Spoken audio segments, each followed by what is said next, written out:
இருக்கிறவராக இருக்கிற ஒரு இனியவருமாக இயேசுவின் நாமத்தில் உங்கள் யாவருக்கும் என் அன்பின் வாழ்த்துக்கள்.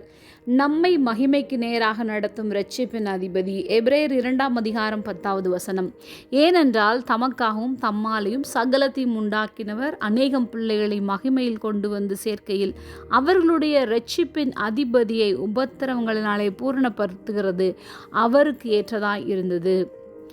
தேவன் நம்மை தமது மகிமைக்காக படைத்தார். நாம் பாவத்தில் விழுந்ததால் அந்த மகிமையிலிருந்து போனோம். தேவன் அதை மீண்டும் நமக்கு கொடுக்க விரும்புகின்றார்.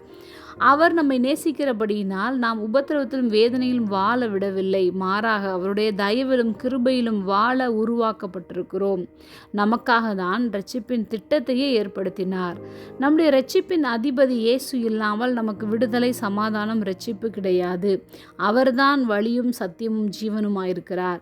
தேவனுடைய நோக்கமே தம்மை நம்புகிறவர்களை பாவத்திலிருந்து மீட்டு அவருடைய மகிமையில் நம்மை சேர்ப்பதுதான்.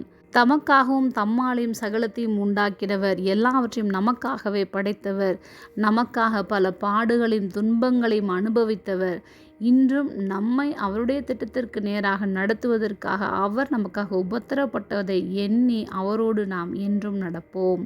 ஜெபம். அன்பின் பரம தகப்பனே, எப்பொழுதும் எங்களோடு கூட இருக்கிறவராகவே இருக்கிறவரே, இயேசு கிறிஸ்து நீரே எங்கள் இரட்சிப்பின் அதிபதியாய் இருப்பதற்காக நாங்கள் உமக்கு நன்றி செலுத்துகிறோம். இயேசுவின் நாமத்தில் பிதாவே, ஆமேன்.